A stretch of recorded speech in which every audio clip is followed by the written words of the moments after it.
Jeudi 29 juillet 2021, première destination, le Gabon avec le quotidien L'Union où on peut lire Covid-19, le spectre d'une troisième vague. Bien que les chiffres actuels traduisent un net reflux de l'épidémie, les autorités alertées par les précisions des spécialistes cherchent à conjurer le spectre d'une nouvelle flambée des cas de contamination au Covid-19 qui pourrait subvenir fin août, début septembre, d'où une importante réunion présidée en début de semaine par le ministre de la Santé, Guy-Patrick Obiandon. Cap sur le Togo avec Liberté, région des savanes, les producteurs confrontés à un manque d'engrais, lit-on. Et pour cause, un circuit de vente illicite des stocks vers des pays voisins. Au Sénégal, l'enquête évoque le refus de Sénégalais de croire à la troisième vague de Covid-19. L'improbable déni, promet le journal. Pour Réumi Quotidien, l'actualité est au départ en exil d'Amadou Bamba. Touba maintient le Magal, apprend le journal. Politique pour le Sud Quotidien, local 2022, inscription des primo-votants sur les listes électorales. Des millions encore dans le vent. Sénégal, nous fonçons droit vers l'implosion. Appréhende 24 heures. Et tribune de revenir sur la tenue du Magal de Touba. Touba tient à son Magal, malgré la troisième vague dévastatrice du coronavirus. En dépit de la hausse des cas de Covid-19, renchérit le mandat, Touba célèbre son Magal.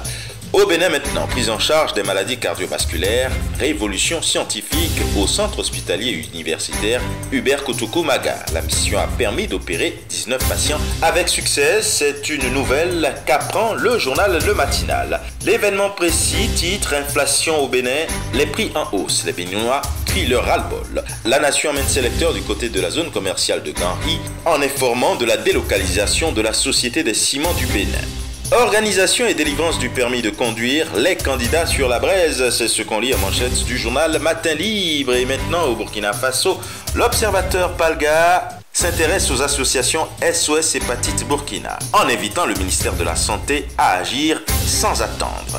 Région du Centre-Nord, le système sanitaire, l'autre victime du terrorisme, c'est ce que dit Sidoya. Avec le quotidien L'Information pour tous, on parle des recommandations du 9e TAC. Rien de concret concernant l'autoroute ainsi que la réouverture des frontières. Réconciliation nationale pour l'Express du Faso qui se demande à quand, remarque Christian Caboret et Blaise Compaoré. Aujourd'hui au Faso, de revenir sur la journée mondiale contre l'hépatite. S'investir pleinement pour l'élimination de la maladie, exhorte le journal. En Côte d'Ivoire maintenant, le Jour Plus dit qu'après leur rencontre au palais de la présidence, Ouattara et Gbagbo seraient éligibles au prix Nobel de la paix. Leur rencontre du mardi dernier est considérée comme un acte majeur dans la recherche de la paix. En Côte d'Ivoire, le Patriote dit quasiment la même chose. Après la rencontre Ouattara-Gbagbo, les Ivoiriens applaudissent, mais pourvu que ça dure. Ouattara-Gbagbo, c'est quoi la suite? Interroge le Nouveau Réveil.